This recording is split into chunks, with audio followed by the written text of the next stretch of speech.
Good morning, everyone. Welcome and thank you for joining. My name is Jakub Lebuda. I'm the co-founder of Clipatize, a B2B marketing agency. And for the last 12 years, I've been working on various B2B marketing challenges.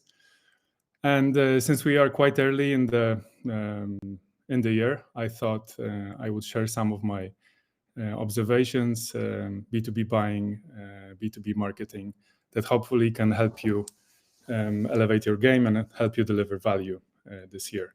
Let me just check if I am visible and you can hear me. All right. So I'd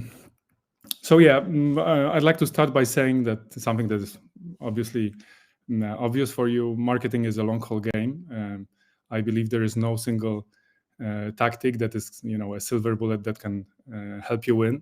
It's about just a composition of steps and a very consequent work. So in this presentation, I'll be confronting some stereotypes, suggesting approaches that can help you win your game, and I will be both discussing some more strategic approaches that can help you, let's say, shape how you execute your marketing, but it will also give some more tactical tips on how to improve what you do.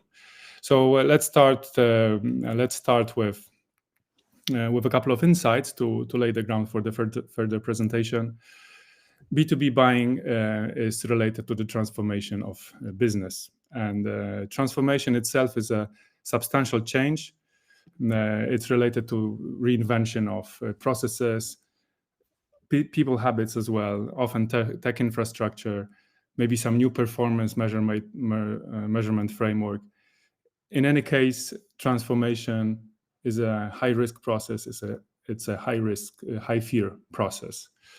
So I think when we look at the B2B buying side and the buyers that we are trying to market to, this process is about mitigating the risk. This process is about choosing the right partner.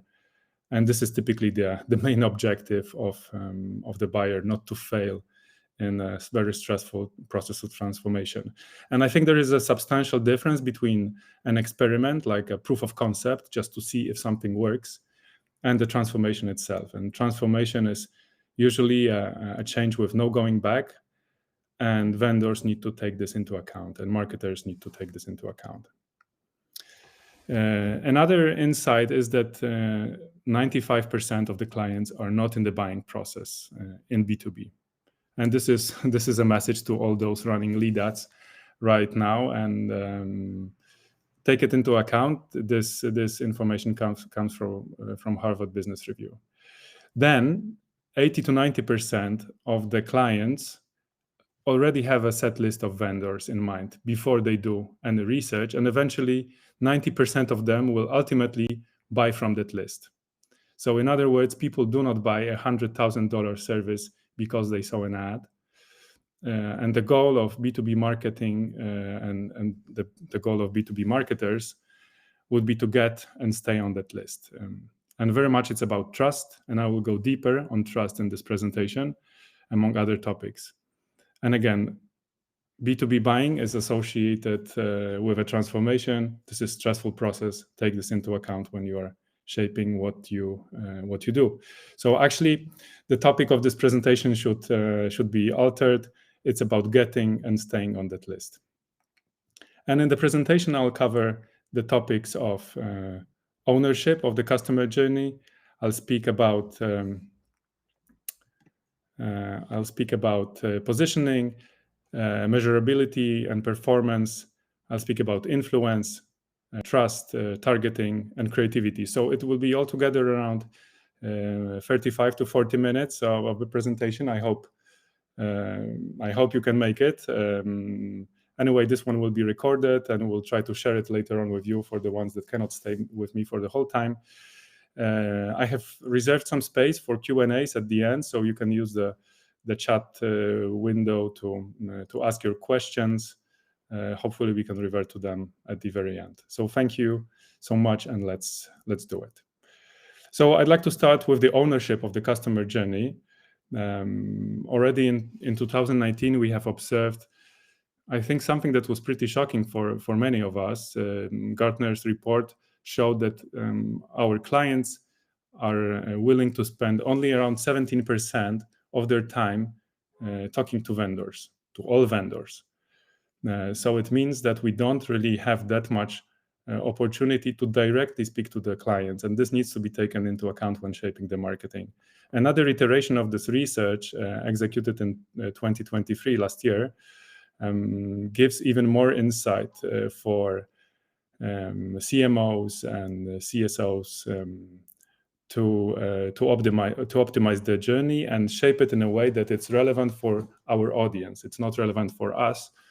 And it very much, I think, is an outcome altogether, this journey that I will discuss in a while.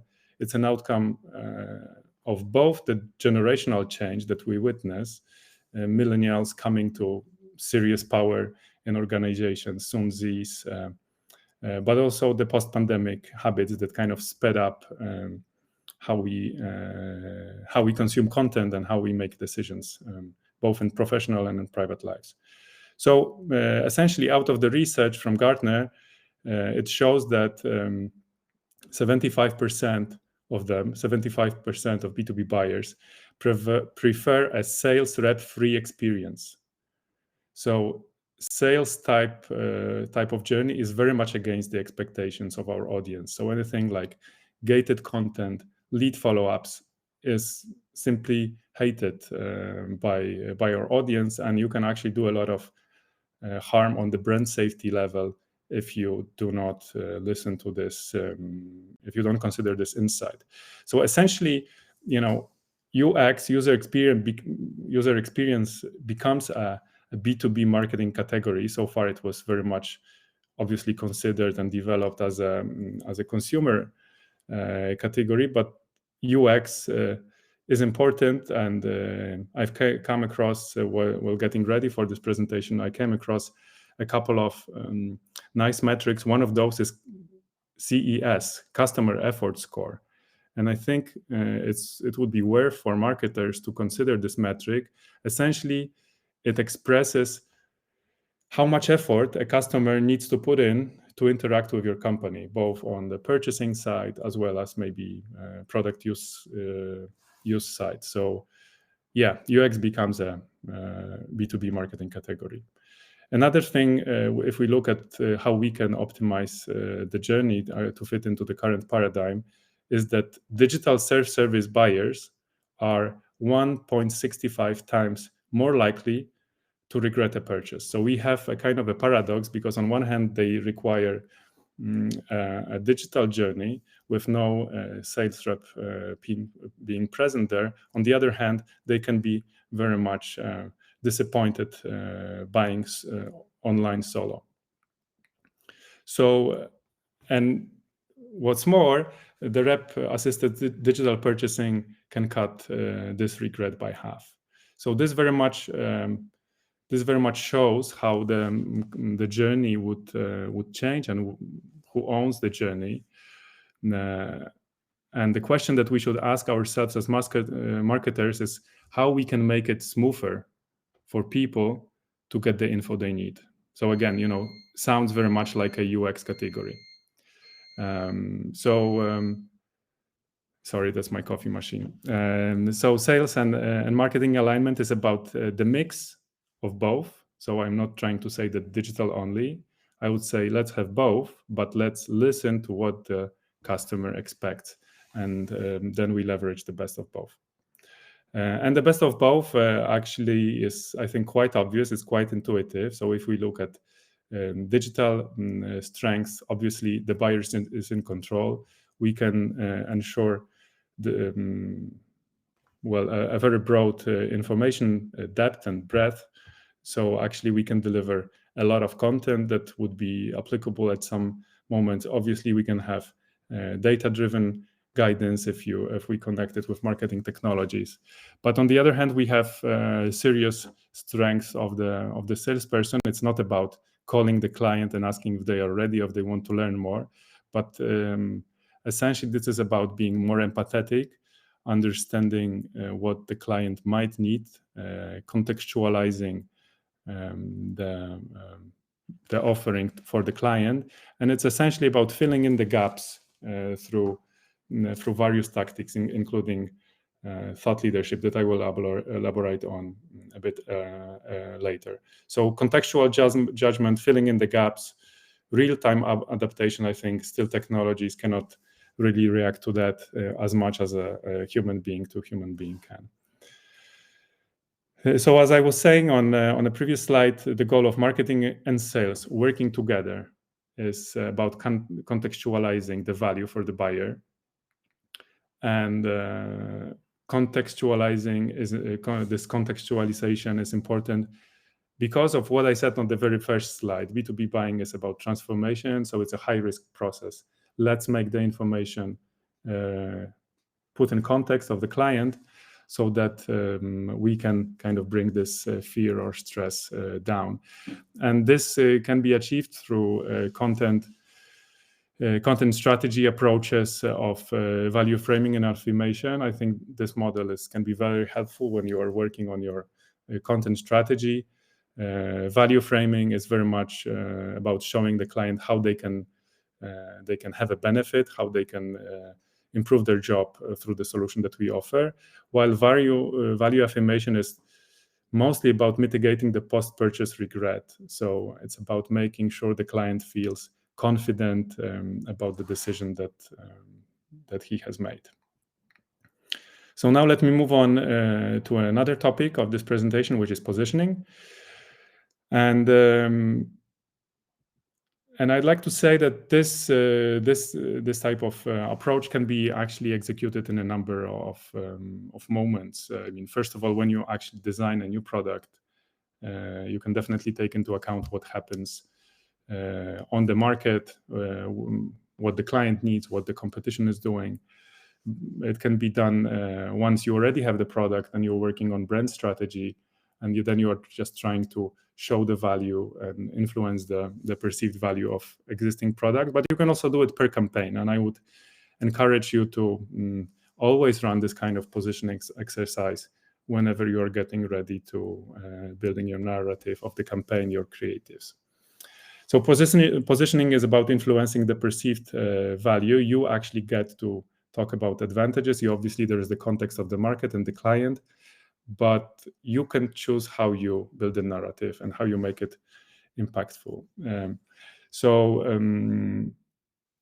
The narrative that you build can actually justify the perceived value.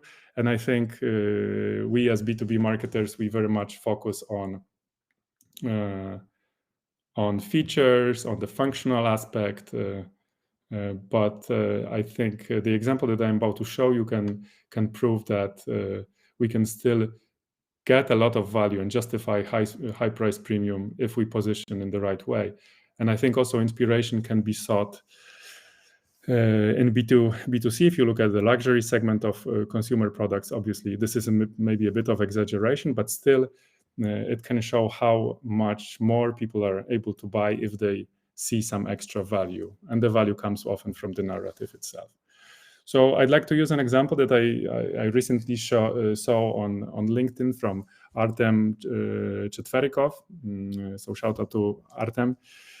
And Artem is actually comparing two products that on the functional side are quite the same. One is they have both video recording features, transcription, calendar integration, repository, AI prompts, and Gong is 6 times more expensive than Firefly. So obviously there are some differences, but I think it's very much about narrative.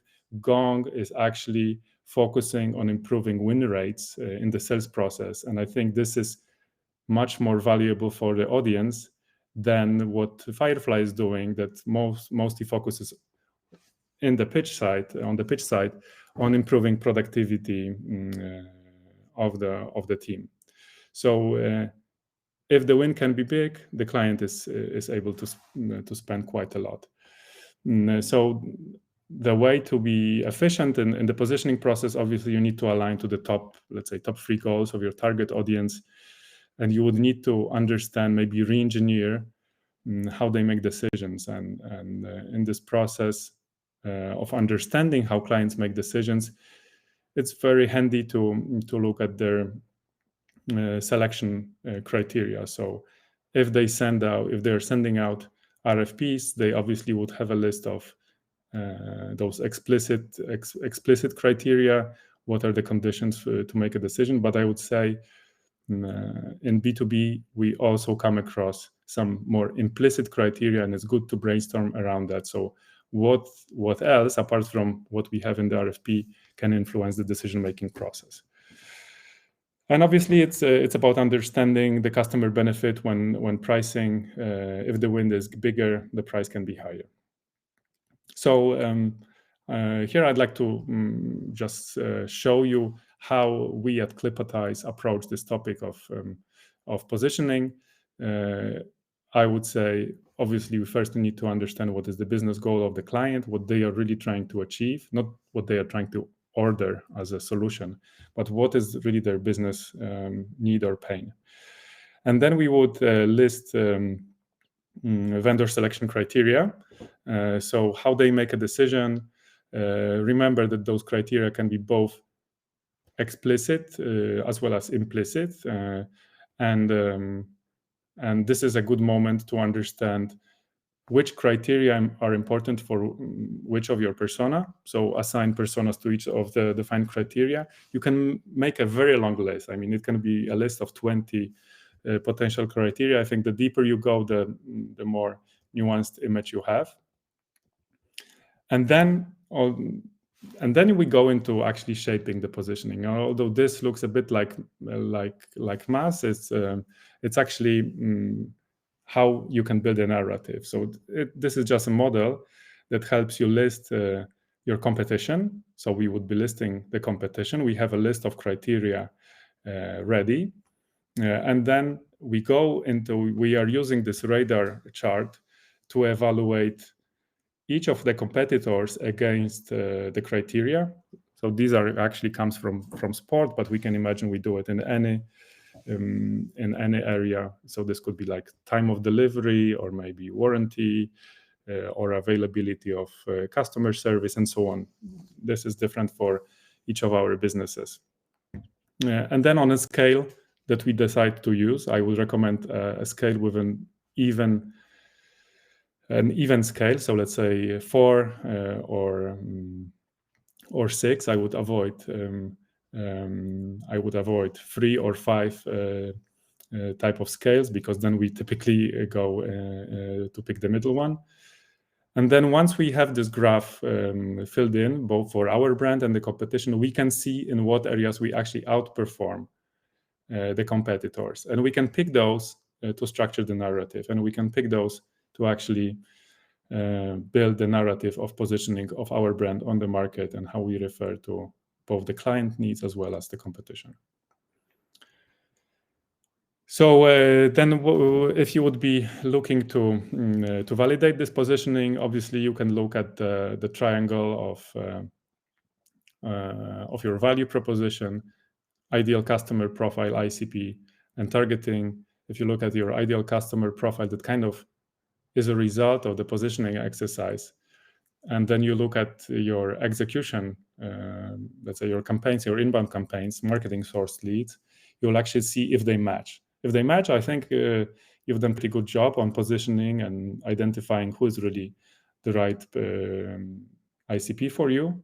And then it seems like the message that we have developed through the positioning exercises is relevant with the ICP. If they don't match, well, I think there is some issue, either with targeting or maybe with the value proposition description, or maybe we should revisit the customer profile. Okay, so now I'd like to move on to measurability and performance. I think this is very interesting topic, mostly because of the fact that we started living in a world that is measuring everything. I feel some kind of anxiety if I leave house for a running session and I forget to take my phone with Strava. So we are really obsessed with numbers. And I think we can have some benefits out of that, but in many cases, I think we very, very often make wrong decisions that are just focused on measuring what we can measure.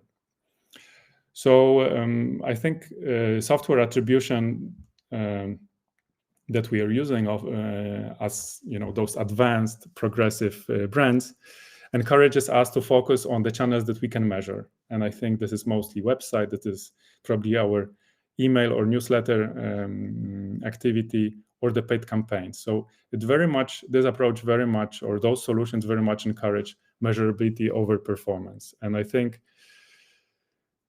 we became so, and I know this is not a specific tip how to change your marketing, but I'm just sharing the philosophy that I really believe in, that we became so technology or data or metric obsessed that we stopped spending time with our customers, with our prospects. And I think ironically, actually that is the foundation of marketing. So being with your client, talking to the client is much more important than observing what the client is doing on the website. So there is also an element of the dark funnel or attribution iceberg that clearly identifies only the first or the last click, and we don't see what happened in between. And in B2B, the path in between is obviously very long. So in dark funnel, we have multiple touch points. Things like social, podcasts, word of mouth are not really visible.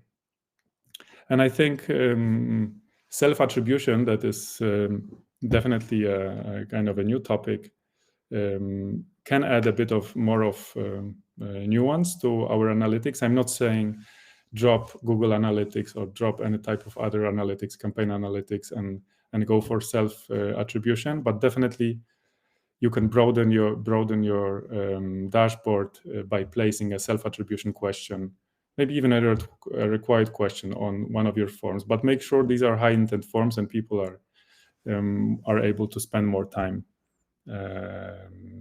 or they are more dedicated to getting the answer from you. Otherwise, you can disrupt your conversion.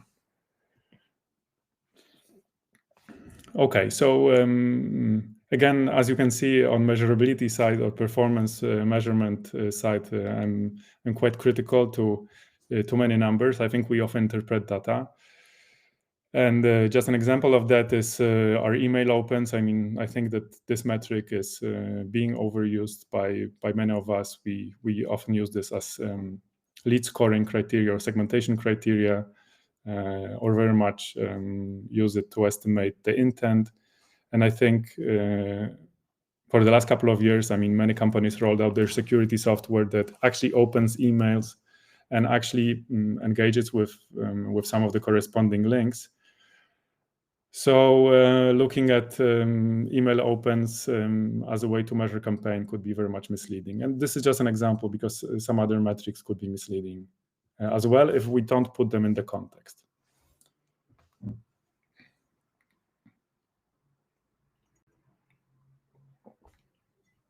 Okay. So now I'd like to look at measurability of results from a different angle.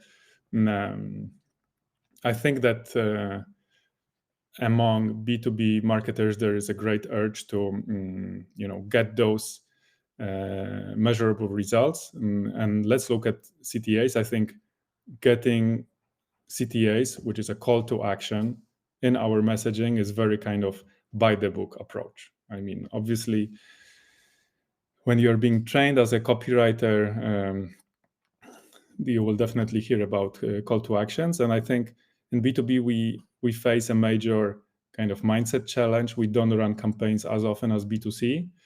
Hence, if we run one, we want results. We want those conversions. So I think it's quite okay to build customer touch points in B2B without CTAs. And I think this comes as a learning from consumer marketing. I think it's about the interaction with the brand. It's about the brand exposure. It's about staying top of mind. And this kind of gets me to be on that list slide that we had at the beginning. I think marketing, B2B marketing is not a ping pong game. It became very transactional. I give you this report, you give me your contact details, but I think we should not be validating the impact of what we do through this kind of action and reaction model. I think each interaction can build a connection. It does not have really to be a click to your post. And I think there is the major challenge among companies with little to no marketing, because whatever they do, the CEO or the VP finance would very much require some kind of results that they can show in a form of numbers. So my recommendation would be, and not going into the details of the slide, would be to keep a very broad dashboard. So you can measure what happens in the campaigns, but also look at engagement, look at brand-related metrics like mentions, volume of mentions, or share of voice. Consider blended attribution, and definitely, as marketers, engage more on the sales side and look into CRM. I think if the visibility of the marketing team ends with the list of leads being handed over to the sales team, the teams are not aligned. So I think the visibility of marketing should be more on the CRM view of opportunities or on the won deals. So again, speaking about measurability and performance, I think attribution is just not about taking credit. It's about understanding the journey. It's about understanding the touch points and the requirements from the audience.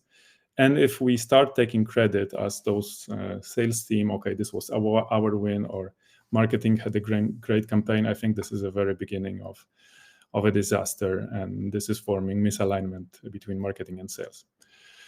So, okay, now moving on to influence, another topic that is very much important. Well, measuring engagement, I think, remains a very big challenge. There is still little shared practice in the market of what it is. For me, for sure, this is not about checking how engaging or how clickable was our last LinkedIn post.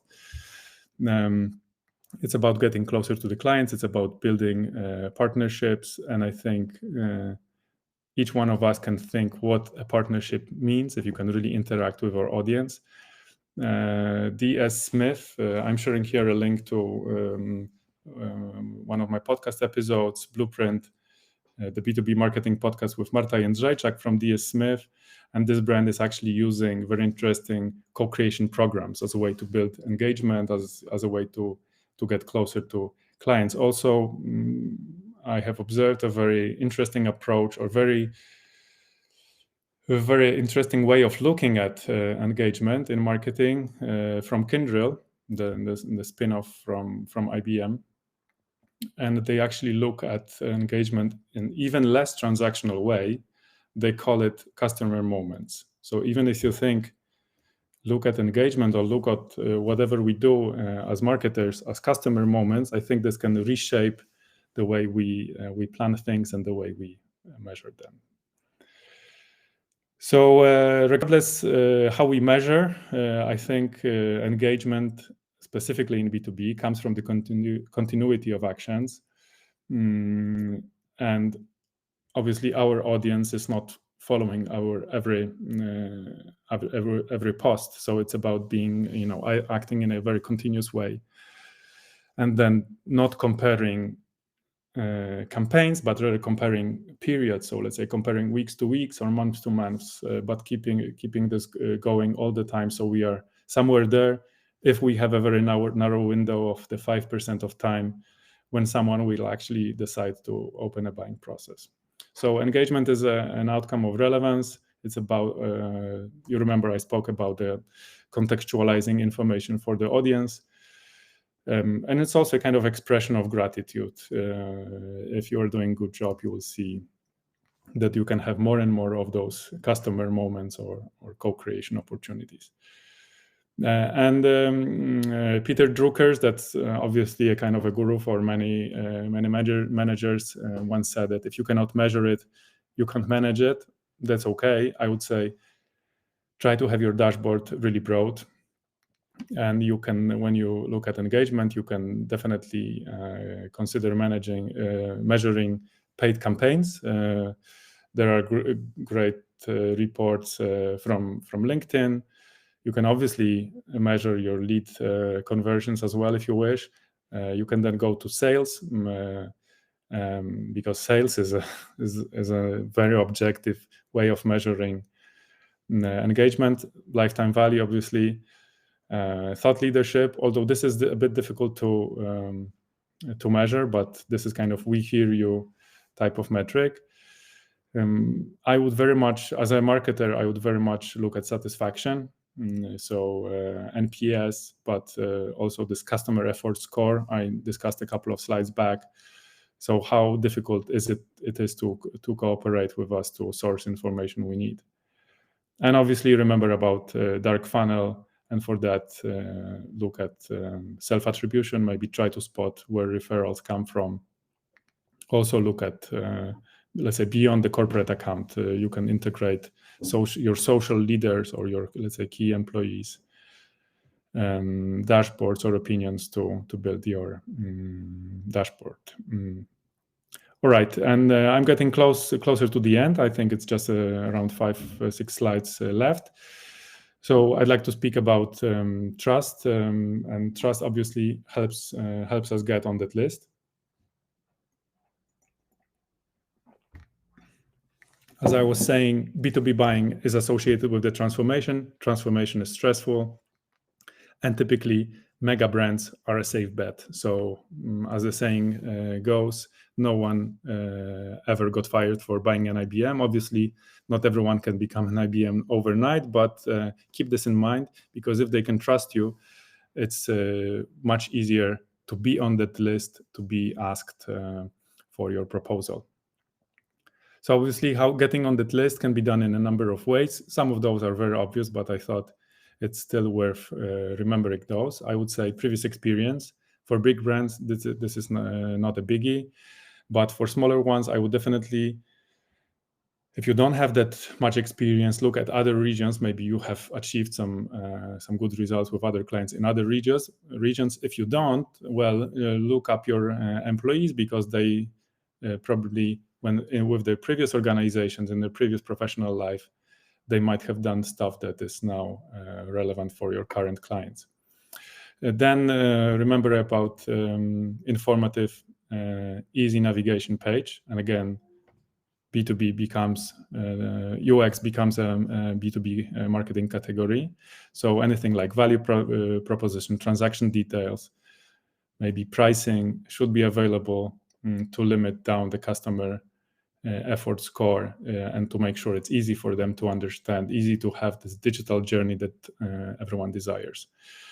And then last but not least, it's about third-party validation. So your presence beyond the website, beyond the channels that you own. I think, and now I will just zoom in on third-party validation. This is about letting someone else say that you are an expert. And this can be done, obviously, with case studies, quite an obvious thing. But I think that the untapped opportunity is within reviews or testimonials.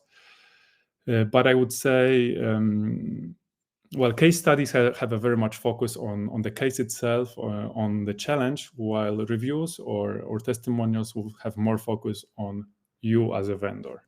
So I would very much encourage you to use reviews, but not like one-liners or one kind of paragraph, but really in-depth interviews. And if you're looking how to shape this type of testimonial, definitely you can seek inspiration from solutions like Clutch. Clutch is a big B2B platform for software houses or service companies like agencies. This is just an example of one of our testimonials.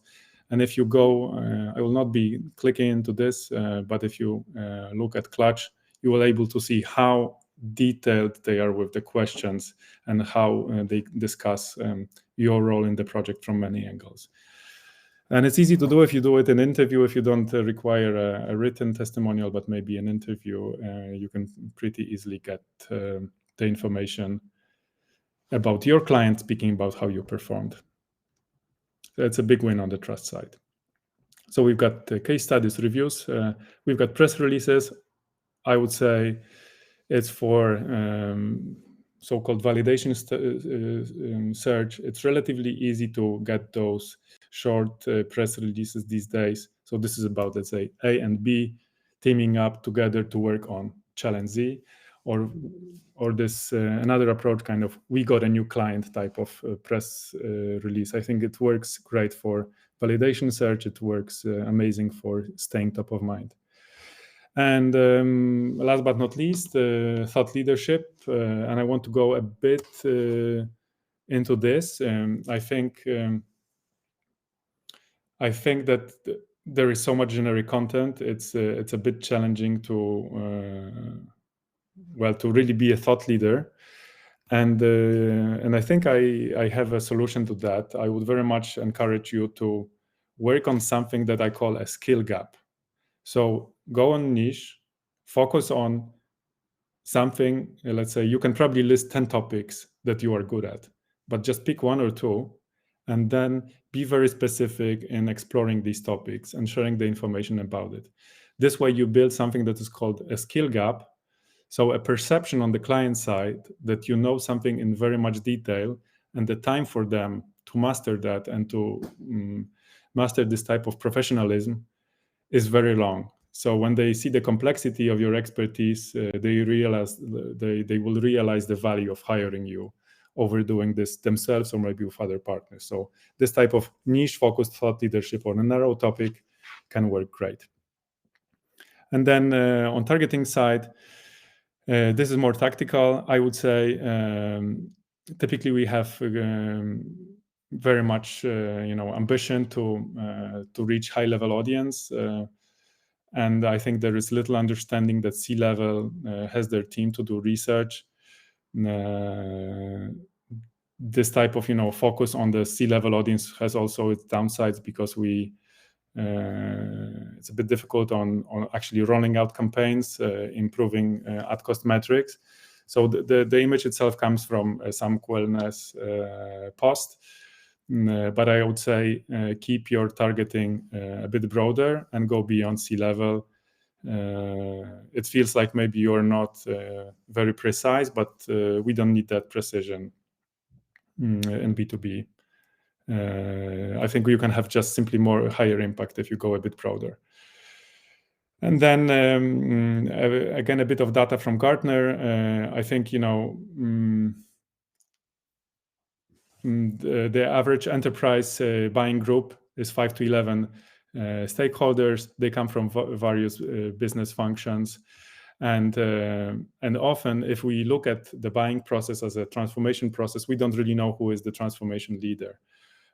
So LinkedIn would say what people do in their specific role, but they would not say exactly who is the transformation leader. So that's why I would encourage you to go a bit broader. This is the situation where your audience is pretty small in terms of number of potential clients you are able to address.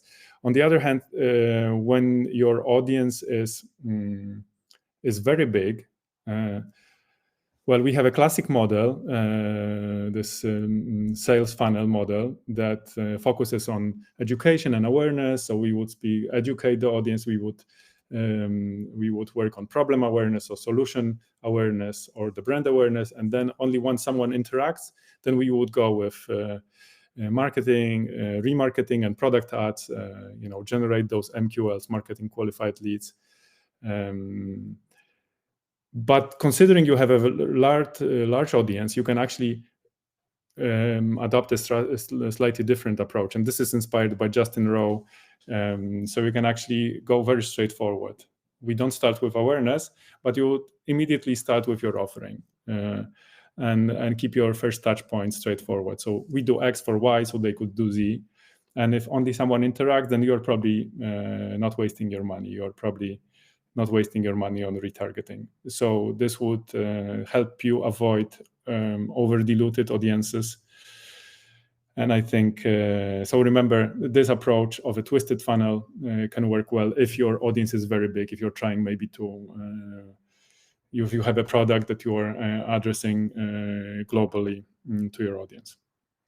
And last but not least, just a bit of kind of icing on the top. I'd like to talk about creativity and emotions.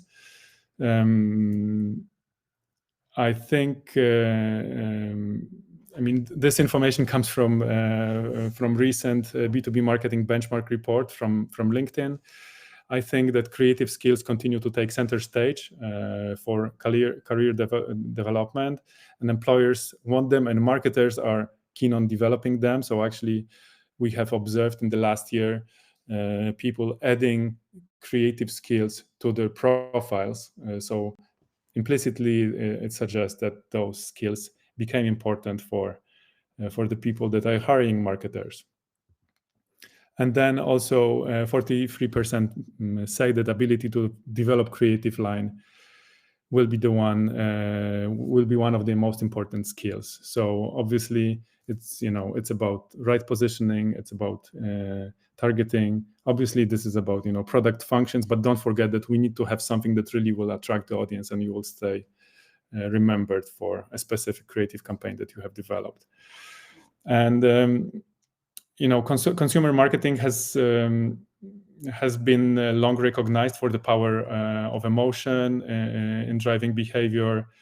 It was B2B marketing was traditionally focused on very rational, data-driven messaging, and recent research actually shows that emotions build connections, and they can even in B2B, and they can be very effective in building long-term customer relationships. So again, we build a long-term relationship. We don't know where the customer will be buying, but this long relationship will help us eventually convert. So marketing strategies such as storytelling or personalization or purpose-driven messaging, we see more and more of that, especially in the area of decarbonization, for example, or ESG, can help companies differentiate themselves from the crowded marketplace and build a deeper connection. And LinkedIn latest data indicates that over 2/3 of marketers see B2B decisions as emotionally driven. All right. So thank you so much. It was a long 50 minutes. We can have some questions if you wish now. Let me just look. Okay, I haven't seen any questions yet, just some nice comments. I can only reciprocate this, Nora. Thank you so much. Okay, yeah, I will stay here another minute or two if you'd like to ask any questions. Also, feel free to reach out to me over email or WhatsApp if you'd like.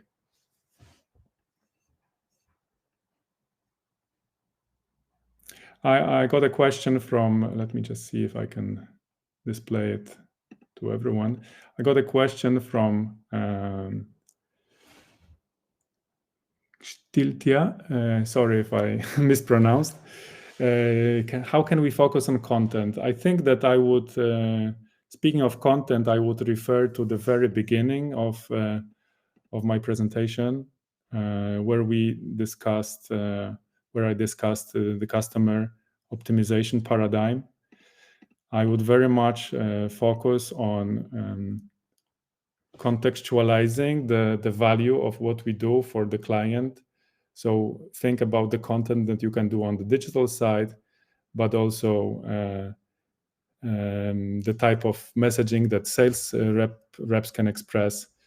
For that, you can also think about those content strategy development tactics like value framing or value affirmation. So one would be So one would be the affirmation would be about mitigating the post purchase regret, making sure that the buyers feel that they made the right decision, they feel confident about it.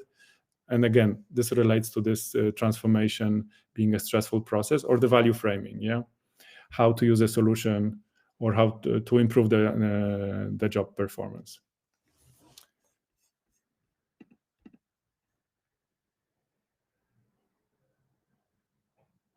Okay, I have some more questions here.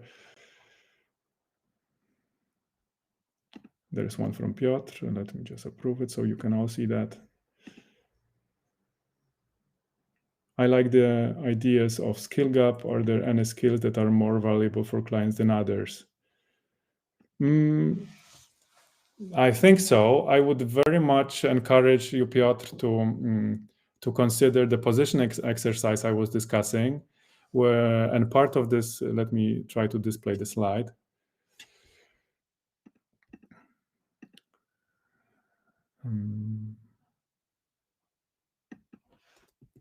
So a part of the positioning exercise is actually about identifying and listing vendor selection criteria. I think that you can do it together with your sales team. And if you try to keep it very granular, so you go very much into details, like listing maybe not 3, but 10 or 20 vendor selection criteria, you can understand what is really important for them. And then, see it if you can match it with your expertise. I think with the skills gap, skills gap, and with thought leadership, it's also about being very authentic about what you feel good at, what you feel that you can deliver value, and then obviously if you can match it with the vendor selection criteria, which actually express what is important for the vendors, then I think it's the sweet spot.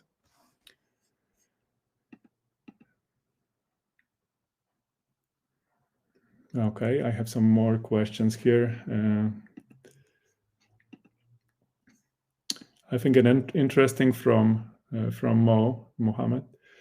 How can you prove to the B2B board that what we do in marketing adds value? I think this is indeed Mo. This is a great challenge, especially in the organizations that have little to no marketing. I think if I was to give really a personal advice, I would probably change the organization, because it's very difficult to change mindset. If someone is very much believes that only on pushing, let's say, pushing sales is only effective, then it's difficult to change this type of mindset, I guess. On the other hand, I would focus on getting access to the CRM to see what happens with leads that you deliver as a marketer after the list is built. So I would try to understand how conversions work, where opportunities are developed. So I think this can be helpful, because it maybe if you kind of try to re-engineer the process, you will understand maybe there are some reasons for which some of the leads converted and some didn't. Yeah. So I think this could be a way to go. I would also maybe ask the board to work on an experiment of something that is not so much measurable, maybe something more creative, and then I would collect. I would do the analytics more on the self-attribution way. So reaching out to your clients, or to your even internally to your employees, and just trying to collect feedback from them. Not look exactly on the numbers of leads that converted, but having their opinion, what they think about this campaign, if they thought it was maybe funny or educational, and so on. I know this is a bit superficial. I think if you'd like more, let's schedule a separate call. I'd love to tell you more.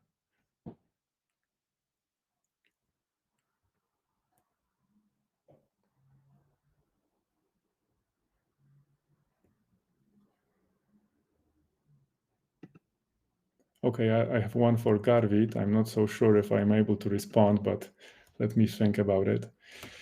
How do you engage clients who don't have much of digital presence? Some are not quite active on LinkedIn. Yeah, I would say this is probably a challenge. I would say, so first of all, I would start by saying that everyone has digital presence. They might not have digital presence professionally, yeah, because maybe, well, it's like heavy industry, they don't kind of sit in front of their laptops, but they probably, use their mobile phones later on after they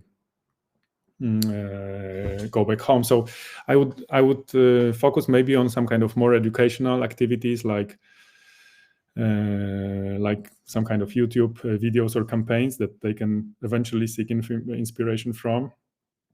If they are geographically kind of condensed, I would look for geo-targeting as a way to address them. If you have a very narrow audience of clients, I think that eventually they go and check at least your website. So you could use those kind of reverse IP tracking technologies that can tell you what domain visited your website. So they are not on LinkedIn, but they maybe just occasionally check what you do.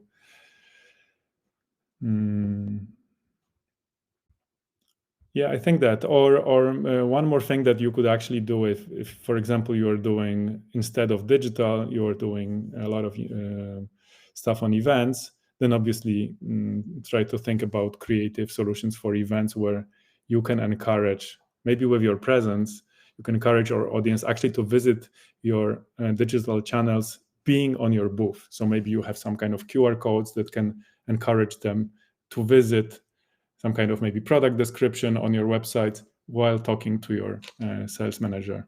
And I would definitely go into events, because everyone thought this was, a dead tactic, but I think it's back to life.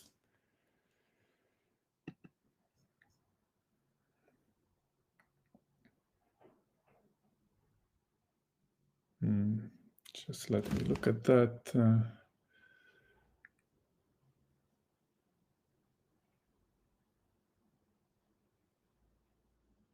Okay, I have one question from Benjamin Haas. Let me just approve it so you can see that.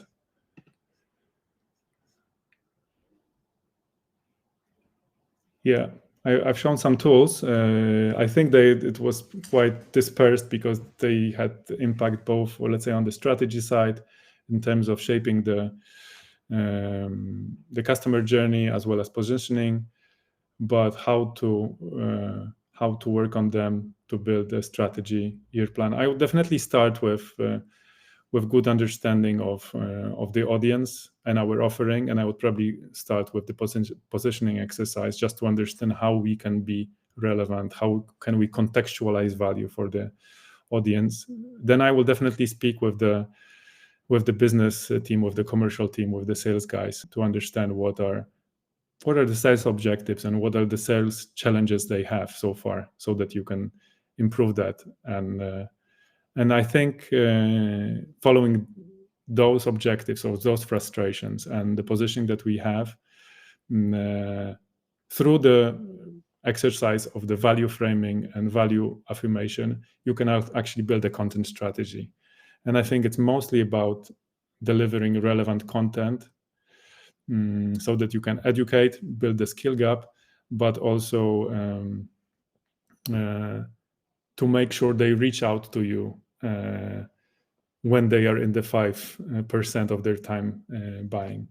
And obviously it looks like considering something more emotional, more creative, not so functional, can make you stand out. It depends, how saturated is the market that you operate on, but in many cases there are many alternatives to the offering that we have. So see if you can